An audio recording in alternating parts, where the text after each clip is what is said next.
21세기 교회 연구소하고 한국교회 탐구센터 소장 송인규 이분이 설문조사를 했습니다. 한 700여 명을 대상으로 30세에서 49세를 대상으로 해서 설문조사를 한 결과가 좀 의미 있어서 저도 여러분과 나누고 싶습니다. 일단 신앙생활의 단계가 1단계에 머무르는 사람의 비중이 42.6%, 그리고 2단계 신앙을 가진 비율은 28.6%, 한 14% 정도 차이가 난다고 합니다. 그러니까 1단계 약한 신앙, 교회에 출석은 하고 예배는 드리고 있으나 어떤 그 이상의 어떤 봉사나 헌신하지 않는 부율들이 한 42.6%니까 한 47% 정도. 그리고 2단계 더 은혜 받고 교회 안에 깊이 들어와서 봉사하고 헌신하는 사람들은 28.6%. 그래도 감사하죠. 이런 분들이 헌신하고 봉사해서 교회가 주님의 몸된 역할들을 해나가고 있다고 볼 수 있겠습니다. 그리고 신앙생활을 하는 이유가 뭐냐라고 물었을 때 제일 많이 나온 33.9%는 마음의 평안을 얻기 위해서, 그 다음에 두 번째가 구원받기 위해서, 세 번째가 가족들과 함께 신앙생활을 하기 위해서, 그 다음에 네 번째는 습관적으로, 그냥 습관적으로, 그리고 다섯 번째는 삶의 어려움을 극복하기 위해서, 또 마지막으로는 인생의 진리를 찾고 싶어서라는 답변까지 나왔다고 합니다. 여러분은 어디에 해당하십니까? 모든 요소가 다 우리가 하나님을 찾아야 되는 이유임에는 분명합니다. 그리고 또 한 가지 의미 있는 통계는 신앙의 단계가 더 한 단계 높을수록 삶에 대한 만족도가 높게 평가가 됐다는 겁니다. 그러니까 제대로 된 믿음을 갖고 제대로 신앙생활을 하면 그 은혜가 우리 마음속에 만족감을 줄 뿐만 아니라 또 우리의 삶 전체에도 아주 좋은 영향을 미치고 있다는 것을 보여줬다고도 볼 수 있겠습니다. 남자보다는 여자가 더, 그리고 비혼자보다는 기혼자가 더 긍정적인 낙관을 가지고 신앙생활을 하는 것으로 조사가 됐다고 합니다. 네, 설문조사를 저도 그렇게 썩 신뢰하지는 않습니다. 참고를 할 뿐이죠. 아무리 사람이 이렇다 저렇다 자기 나름대로 이유 형편들을 말해도 우리는 하나님 말씀만 따라가는 사람들입니다. 그건 분명해야 됩니다. 그러니까 여러 이유 때문에 하나님을 예배하러 오고 만나러 와도 그런 사람들을 우리는 하나님을 만나고 하나님의 말씀이 그 속에서 솟아나는 진짜 영적으로 깨어있는 참 제자, 제대로 된 예배자를 만드는 것이 교회가 해야 할 일이고 교회가 이 땅에 존재하는 목적이라고 그렇게 믿기 때문에 그렇습니다. 여러분들이 지금 어느 단계에 있다 할지라도 하나님께서 여러분들의 눈을 열어주시기를 바랍니다. 예. 누가 맹인입니까? 안 못 보는 자만이 맹인이 아니라 하나님을 알지 못하는 자, 하나님의 말씀이 이 속에서 들리지 않는 자, 어쩌면 그런 사람들도 맹인일 수 있습니다. 우리가 읽은 이 9장 말씀의 끝부분에 가면 우리도 맹인인가? 라는 그런 무리에 예수님의 말씀을 듣고 그런 고백이 나옵니다. 혹시 나도 맹인인가? 내가 하나님을 못 보고 있고 하나님의 뜻을 못 읽어내고 있고 하나님의 뜻대로 살고 있지 못하지는 않는가? 나도 혹시 맹인이 아닌가? 영적으로 한번 돌아볼 수 있는 그런 시간들이 될 수 있기를 바랍니다. 오늘 본문에 나타나 있는 표적은 예수님이 어떤 분이신지를 보여주는 7가지, 요한이 나름대로 말하는 7가지 표적 중에 6번째에 해당하는 표적입니다. 요한복음을 이렇게 보면 첫 번째 표적이다, 두 번째 표적이다라는 건 나옵니다. 첫 번째 표적은 지난주 물이 포도주 되게 하신 표적. 완전히 맹물 같은 우리 인생을 포도주와 같은 값지고 귀하고 의미 있는 인생으로 바꿔주시는 분이 바로 여러분들이 오늘 예배하고 여러분들이 믿고 의지하고 있는 바로 그 예수님이라는 사실을 믿으시기 바랍니다. 다른 여러 표적들도 의미가 있습니다만 오늘 바로 태어나면서부터 맹인으로 보지 못하게 태어난 한 사람을 통해서 오늘 예수께서 그의 눈을 보게 해주심으로써 예수님은 우리 인생의 눈을 밝히 뜨게 하셔서 보여주시는 분, 인생이 무엇인지를 모르고 삶의 의미가 무엇인지를 모르고 무엇을 위해서 살아야 되는지 못 보고 있는 사람들을 눈을 띄어서 진리를 보게 하고 무엇을 위해서 살아야 되고 무엇을 위해 힘을 다해야 되는지를 깨우쳐주는 그런 분이시라는 것을 이 나면서부터 맹인된 자를 치료해 주시는 그 6번째 표적을 통해서 우리에게 예수님은 그런 분이라는 걸 보여주고 있는 것입니다. 오늘 저는 이 말씀을 토대로 해서 다음과 같은 하나님의 말씀을 여러분에게 전달하고자 합니다. 첫째는 불행을 하나님의 영광을 나타내는 기회로 믿고 선용하는 여러분들이 되시기를 바랍니다. 자, 예수님께서 나면서부터 소경된 자를 봤어요. 제자들과 함께. 제자들의 말을 한번 묵상해 보세요. 예수님, 이 사람이 나면서부터 이렇게 소경으로 태어난 이 불행이 이 사람 죄 때문입니까? 부모님 죄 때문입니까? 라고 묻습니다. 이 유대인의 사회에 있어서 신정론, 그러니까 권선징악, 이걸 이제 신정론이라고 하거든요. 죄를 지으면 벌을 받고 선을 행하면 복을 받는다라는 그런 단순한 그런 가르침이 신정론이라고 하는 겁니다. 그런데 그 논리 속에서 보면 인간의 불행이나 고난은 죄 때문에 왔다. 죄의 결과로 찾아왔다라고 보는 거예요. 근데 앞에서 7장에서도 말한 것처럼 야, 사람을 외모로 판단하지 마라. 겉으로만 보지 마라. 이 말은 인간적인 시각으로, 육신적인 시각으로 그냥 보이는 대로 판단하지 말라는 것입니다. 보통 사람들은 이렇게 봤을 때 어떤 불행한 일이 닥치고 잘못된 일이 생기면은 저 또 뭔 죄를 지었나 보다 이렇게 생각하기 쉽고 또 내 스스로도 내가 뭔 잘못을 했나 이렇게 생각하기 쉽고 또 다른 사람이 뭔가 좀 불행한 일이 닥쳤을 때도 저 분명히 뭔가 잘못했구만 이라고 생각하기 쉽습니다. 쉽게 단정적으로 얘기하고 쉽게 그 사람을 판단하기가 쉽다는 거예요. 여러분이 물과 성령으로 거듭난 성도라면 이제 예수님의 말씀을 듣고 여러분들의 가치관을, 판단 기준을 완전히 물이 포도주 되듯이 뒤바꿔버리시기를 바랍니다. 예수님이 뭐라고 말했느냐? 3절 말씀에 이건 이 사람이나 그 부모의 죄로 인한 것이 아니다. 그에게서 하나님이 하시는 일을 나타내고자 하십니다. 그에게서 하나님이 하시는 일을 나타내고자 합니다. 앞뒤 다 띄면 이건 하나님이 하신 일이다. 하나님이 하시는 일이다. 이 관을 우리 안에 확실히 심어야 됩니다.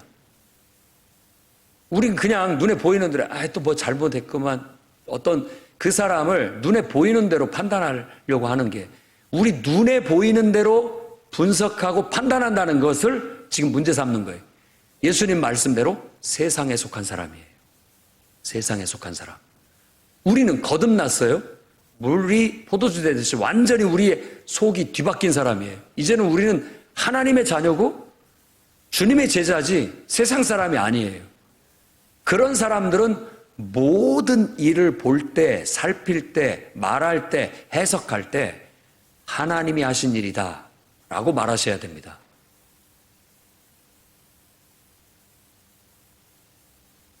어떻습니까? 여러분 한번 살펴보십시오.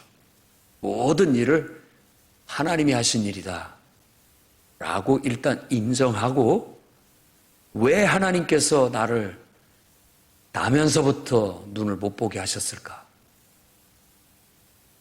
그냥 그 불행 그 자체를 세상적인, 내가 세상에 속한 사람으로서 그것 자체를 불행스럽게 여기고 고통스럽게 여기고 원망하고 불평하고 짜증내고 사는 것이 아니라 모든 일은 하나님이 하신 일이다. 모든 일이 하나님이 하신 거라면 그 일에 하나님의 뜻이 있을 것 아니냐, 하나님의 계획이 있을 것 아니냐, 하나님이 나에게 그 일을 주신 이유가 있을 것 아니냐라는 것을 묻는 기도를 하게 되고 그것을 추구하는 삶을 살아가게 된다라는 거예요. 그래서 예수님은 바로 그걸 우리에게 교육하고 있는 겁니다. 여러분들도 하나님이 하시는 일이다.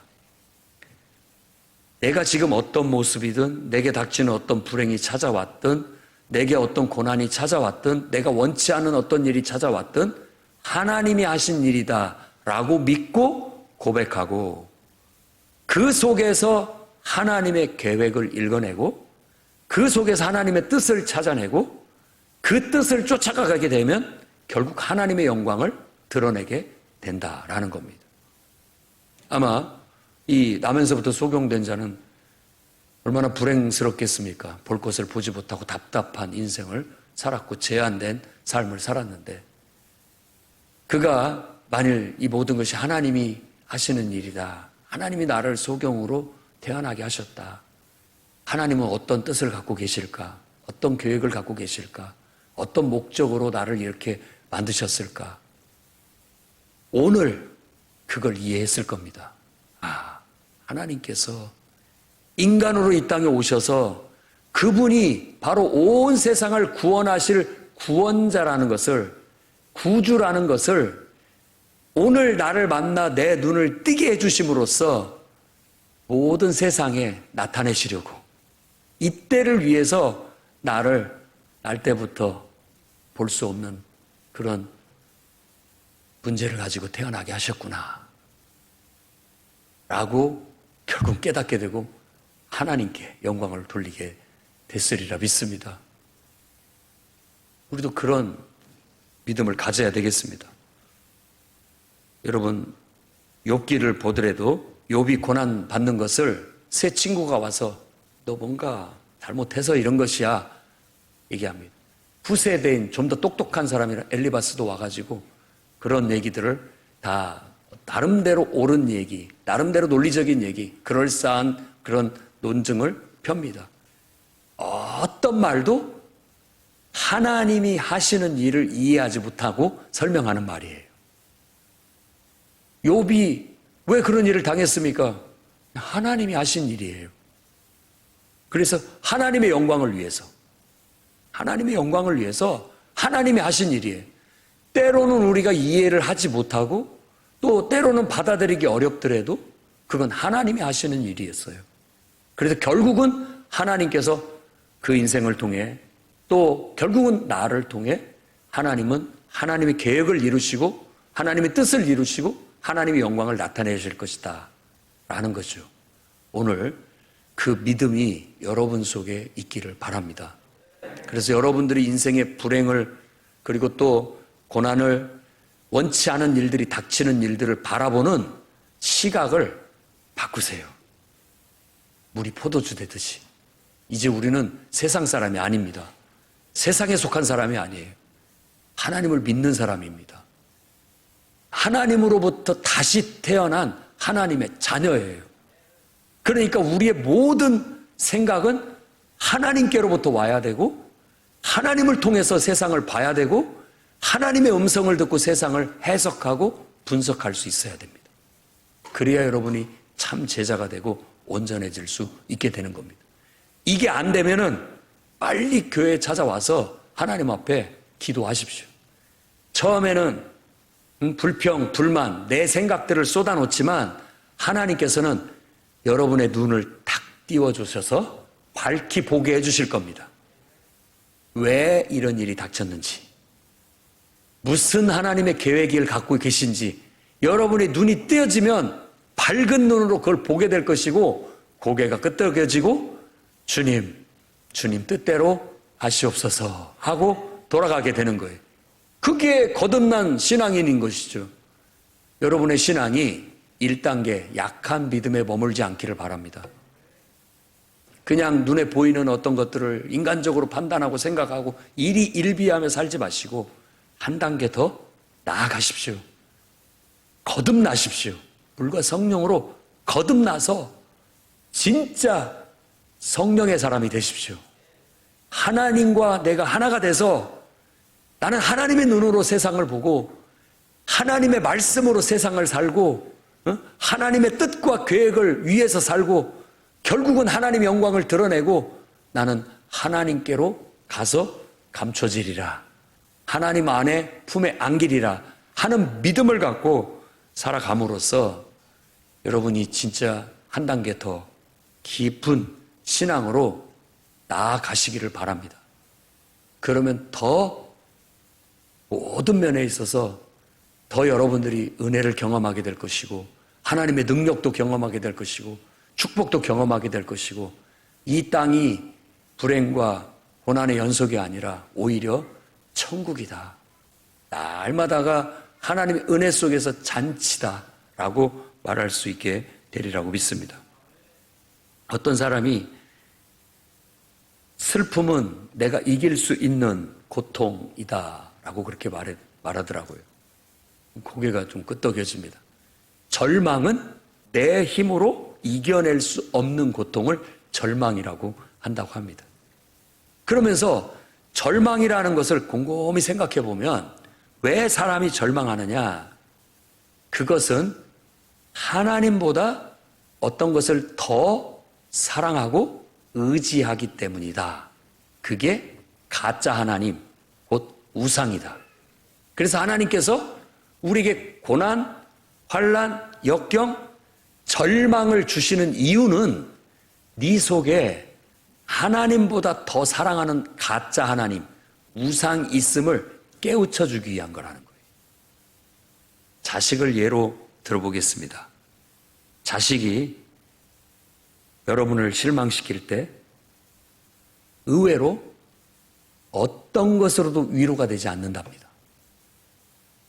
하나님도 위로가 안 된다는 거예요. 자식이 실망시켰을 때. 왜 그러느냐? 하나님보다도 자식을 더 하나님처럼 사랑했기 때문에 그 위로가 안 되는 거예요. 무슨 말인지 감을 잡으셨는지 모르겠습니다. 배우자를 예로 들어보겠습니다.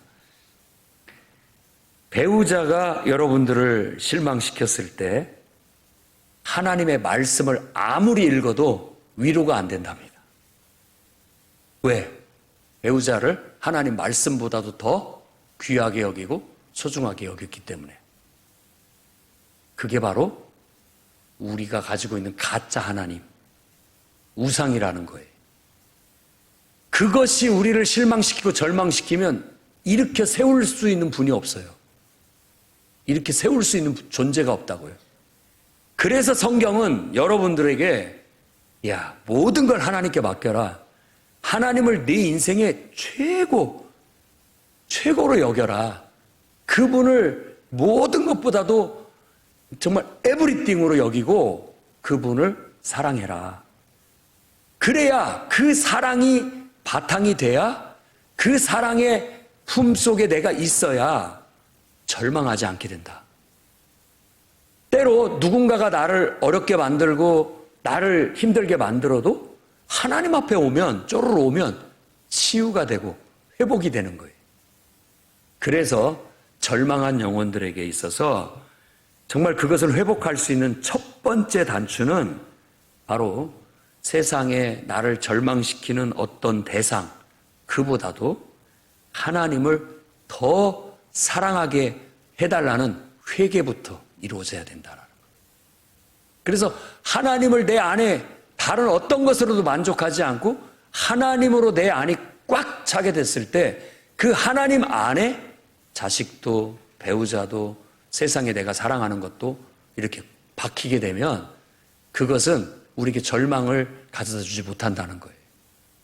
다 하나님이 하시는 일이요 하나님의 은혜고 축복이라고 여기게 된다라는 겁니다.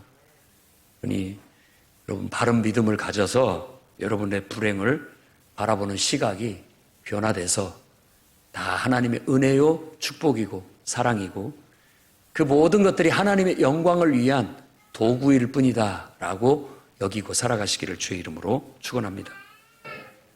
시편 50편 15절에는 이렇게 얘기합니다. 환난 날에 네가 나를 부르라. 내가 너를 건지리니 네가 나를 영화롭게 하리라. 아멘. 예, 그러니까 정말 불행이 닥치고 고난이 닥치고 견디기 어려운 일이 있을 때 하나님을 찾으십시오. 하나님이 여러분에게 은혜를 베풀고 사랑으로 꽉 차게 되면 세상의 어떤 결여된 것들로 인하여 나를 힘들게 하는 것들이 어느 순간 싹 사라지고 하나님의 기쁨으로 여러분이 충만해지고 이겨나갈 수 있는 지혜와 힘을 얻게 될 것입니다. 시편 19편 67절 71절에는 고난당하기 전에는 내가 그릇 행하였더니 이제는 주의 말씀을 지키나이다. 이 말은 무슨 말이냐? 이 고난을, 이 불행을, 이 절망을 겪기 전에는 그게 잘못인지도 몰랐어요. 내 안에 문제가 있는지도 몰랐어요. 이제는 깨닫고 보니까 제대로 내가 하나님을 알겠고 인생이 무엇인지를 알겠고 진리가 무엇인지를 알게 되겠다라는 겁니다. 71절에 고난당하는 것이 내게 유익이다. 오히려 그렇게 고백할 수 있게 되는 겁니다. 이로 말미암아 내가 주의 율례를 배우게 되었나이다. 불행을 바라보는 시각, 고난을 바라보는 시각, 원치 않은 일들이 우리에게 닥치는 시각을 신앙의 눈으로 바꾸게 되면 오히려 그 모든 것이 우리에게 유익이 돼서 로마서 5장 3절 4절에 말한 것처럼 우리가 환난 중에도 즐거워하나니 환난은 인내를, 인내는 연단을, 연단은 소망을 만들어내는 줄 알기 때문이다. 아멘. 두 번째로는 힘 있고 눈 밝을 때 주의 일에 충성하는 여러분들이 되시기를 바랍니다. 4절 말씀에 때가 아직 낮음에 나를 보내신 이의 일을 우리가 하여야 하리라. 생뚱맞은 소리 같아요. 지금 맹인이 앞에 있어요. 그를 보고 제자들이 묻고 답변할 때 이 말씀을 하신 거예요. 때가 낮이다. 그러니까 우리는 나를 보내신 이의 일을 우리가 해야 한다. 어둠이 올 텐데 그때는 우리가 아무 일도 할 수 없다. 맹인 앞에서 지금 그 얘기를 하고 있는 거예요. 사람들이 아이고 못 보니까 얼마나 불행해. 그러니까 아무것도 못하네. 이런 말을 하잖아요. 그걸 가지고 지금 예수님은 제자들을 교훈하고 계시는 거예요. 우리도 언젠가는 우리 눈이 어두워지고 언젠가는 우리 힘이 없어지고 언젠가는 하고 싶어도 못할 때가 오게 됩니다. 그때는 못합니다. 눈 밝을 때, 볼 수 있을 때 해야 되는 겁니다. 다시 얘기한다면 여러분들이 신앙생활을 할 때 나중에 봉사할게요. 나중에 섬길게요. 나중에 기회 되면 할게요. 라고 하는데 그때 되면 이제 하고 싶어도 못한다는 얘기예요. 하나님께서 눈을 띄어서 보여주실 때, 볼 수 있을 때, 아, 저거 해야 되는데? 보일 때 해야 되는 겁니다. 아, 이걸, 우리가 기도하면 마음속에 솟아나는 하나님의 음성이 있고 말씀이 있어요. 뭘 좀 해봐야 되겠다. 마음의 소원을 두고 하나님께서 역사하시는 거예요. 성령의 감화, 감동이라는 건 그런 겁니다. 예배를 드리는데 예배를 드리고 있는데 찬송하고 기도하고 말씀을 듣고 있는데 속에서 아, 뭘 좀 해봐야 되겠다. 이게 올라오는 거예요. 솟아나는 거라고요. 아, 이렇게 해야 되겠다. 이렇게 해야 되겠다. 하나님께서 여러분의 눈을 띄어서 지혜의 말씀을 주시고 지식의 말씀을 주시는 거예요. 그리고 영들을 분별할 수 있는 분별력을 주시는 거예요. 그게 하나님이 일하시는 것인지를 모르고 있는 것은 봉사에 눈을 감고 있는 거예요. 맹인이라고요. 눈을 뜨셔야 됩니다. 눈을 뜨고 보면 아, 이게 하나님께서 나를 통해서 일하시려고 내 마음에 그 마음을 주셨구나. 하나님께서 내게 그 말씀을 주신 거구나. 이걸 깨닫는 것이 보는 거예요. 보는 겁니다.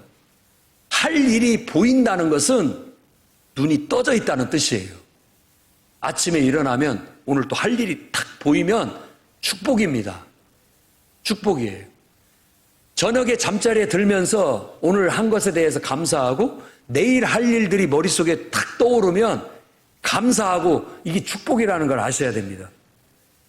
안 보일 때가 온다니까요. 아무것도 느껴지지 않고 아무 생각도 안 들고 무료하고 의미 없고 지루하고 재미없는 삶이 언젠가 올지도 몰라요. 깨어나야 됩니다. 눈을 떠야 돼요. 내가 예배를 통해서 은혜 받고 있고 예배를 통해서 하나님의 말씀이 내 속에 임하기 시작하면 우리는 눈이 열려요. 그래서 내가 할 일이 보여요. 할 일이 보입니다.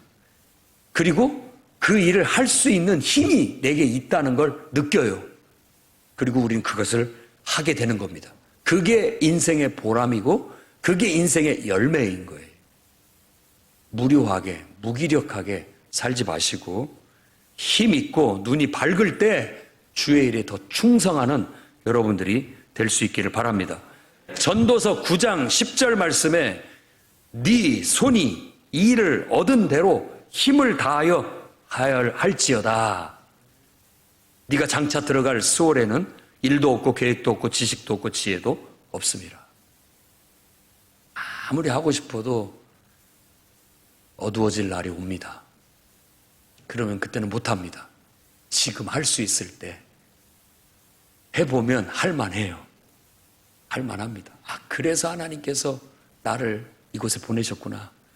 이걸 하라고 하나님께서 나를 이곳으로 인도하셨구나. 하나님께서 이런 일을 하라고 나를 부르셨구나. 지금이 바로 이것 해야 될 때이구나. 눈이 떠 있는 사람은 그게 보이고 그런 일을 하고 삽니다. 그런데 누가 맹인입니까? 그걸 보지 못하고 깨닫지 못하고 듣지 못하고 사는 사람들이 더 문제입니다. 그게 바로 영적인 맹인이 될 수 있는 거예요. 여러분 눈앞에 일이 보이거든 하나님께서 나보고 하라는가 보다. 믿으시고 팔을 걷어붙이고 그 일을 하십시오. 하나님이 여러분을 사용하시려고 그 마음을 주신 거고 그게 보이게 하신 거고 그게 생각나게 하신 거예요. 그 일을 함으로써 보람을 느끼고 가치를 느끼고 그 열매가 하나님 나를 창조하신 나를 이 땅에 보내신 분께 드릴 수 있는 우리의 최고의 열매인 거예요. 하나님 그 열매를 찾으셔요. 그런데 잎사귀는 무성한데 내가 은혜를 베풀어서 그냥 무성하게 해놨는데 아무것도 하나님이 우리를 이 땅에 보내신 분이 우리에게 기대하는 열매가 하나도 없다면 주님이 얼마나 실망하시겠습니까? 그런 인생이 하나도 없기를 바랍니다. 힘 되는 대로 지혜롭게 생각해서 세월을 낭비하지 말고 주님의 뜻을 분별하고 기도하면서 주님이 기뻐하시는 열매를 맺는 그런 인생이 되시기를 바랍니다. 우리 김장 했는데 막 삭신이 쑤신 분들도 있을 겁니다. 안 하던 일들을 했고 근육을 썼기 때문에 아주 고생하신 사람들의 모습이 훤합니다. 여러분들이 수고한 그 수고에 하나님의 은혜와 축복이 있기를 바랍니다. 하나님이 여러분을 사용하셨습니다. 하나님이 여러분을 통해서 큰 일을 하셨습니다. 앞으로도 더 큰 일을 하나님께서 여러분들을 통해서 이루시고 역사하시기를 축복합니다. 세 번째로는 우리 눈을 어둡게 하는 요소가 무엇인지를 밝히 알고 그것을 씻어내서 밝은 눈으로 주님의 뜻을 이해하고 섬길 수 있는 여러분들이 되기를 바랍니다. 자, 6절, 7절에 예수님께서 다소 좀 이해가 안 되는 행동을 하십니다. 침을 땅에다 탁 뱉어가지고 흙을 이겨가지고 그 흙을 그 맹인의 눈에 바른 거예요. 만일 여러분 의사가 치료해준다고 와가지고 침을 흙에다 탁 뱉고 그 흙을 이렇게 비벼가지고 눈에다 바르면 여러분 어쩌겠습니까? 이게 무슨 치료 행위냐? 그 침 뱉어가지고 이긴 진흙이 치료제냐? 뭐 별의별 얘기를 다 할 수 있겠습니다만은 여러분들이 성경을 읽는 관점을 그런 데다 두지 마시고 그냥 있는 그대로 묵상을 해보시기 바랍니다. 이 말씀을 제가 묵상했을 때 제가 느끼고 깨달은 바는 이겁니다. 사람들이 영적으로 맹인일 때는요, 자기가 무슨 문제가 있는지도 몰라요. 자기 안에 어떤 부정함이 있는지도 모르고 더러운지도 몰라요.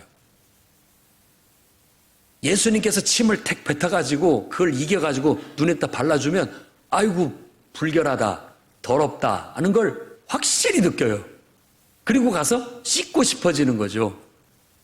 이 실로암 못에 가서 씻으라. 이 더러운 것이 뭐가 보여야 씻어낼 거 아닙니까? 뭔가를 알아야 그걸 닦아낼 거 아닙니까? 그걸 모르고 있는 거예요.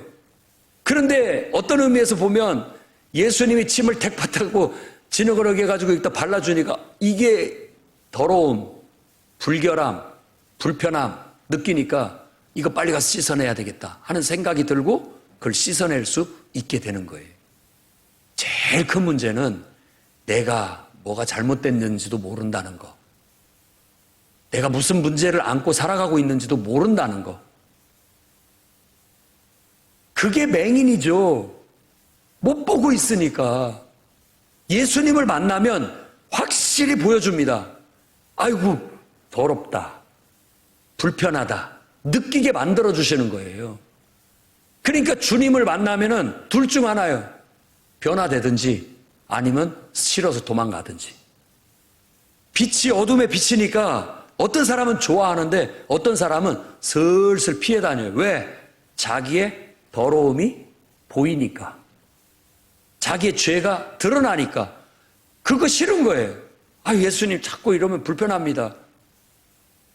왜? 불편하니까 그거 고치라는 거 아니야. 아, 자꾸 이렇게 저의 수치를 드러내십니까? 왜? 그 수치가 느껴지면 그걸 닦아내야 될 거 아니야. 그게 싫다면 어떻게 해? 예수님 못 믿는 거죠. 주님을 섬길 수 없는 거죠. 오늘 분명하게 깨닫기를 바랍니다.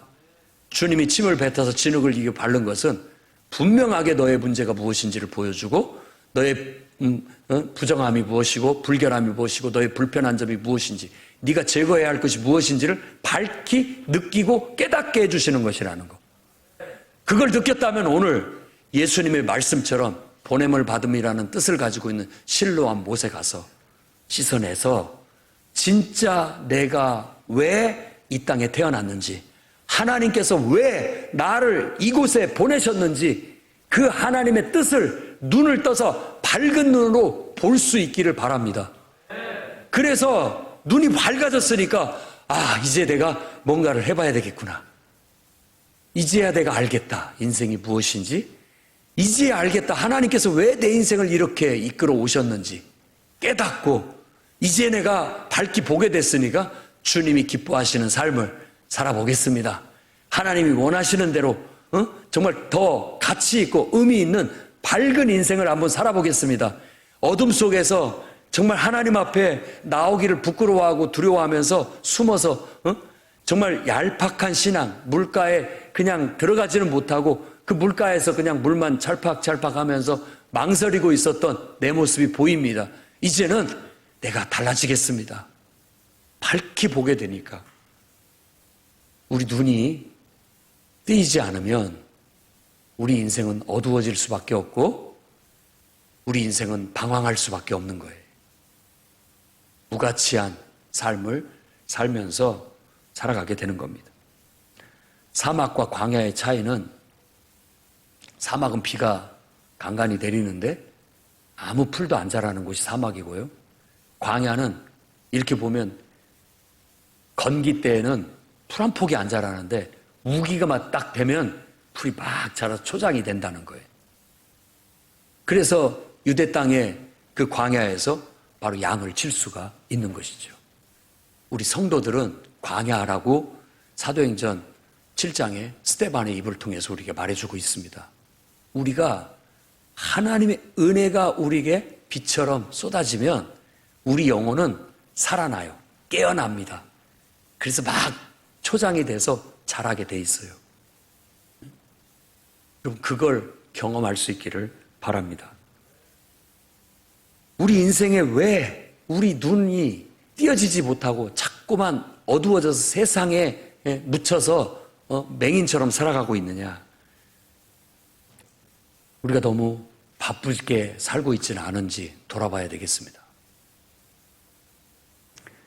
미국의 케빈 드영 목사는 미친 듯이 바쁜이라는 저서에 바쁘게 살면서 불평과 짜증이 많아졌다라고 말하면서 바쁜 인생이 물론 이 사람의 말이에요. 다른 면도 있습니다만 바쁘게 살면서 첫째, 기쁨이 사라졌다. 둘째, 마음을 잃어버렸다. 내 마음속에 하나님이 떠오르지도 않고 하나님과 같이 교제하는 여유가 사라져버렸다. 셋째, 영혼이 부패하고 있는데도 바쁘다는 것 때문에 모르고 살았다. 감춰졌다는 거예요.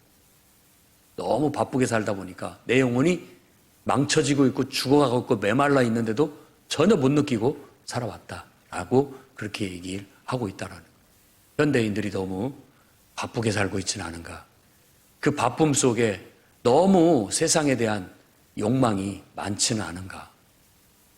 막 이것도 하고 싶고 저것도 하고 싶고 다 세상 것들로만 채우다 보면 하나님이 있어야 할 자리가 없어져 버리게 되고 우리 눈이 감겨지게 되고 볼 걸 못 보게 되는 진짜 어떤 의미에서 맹인이 될 수도 있다라는 것입니다.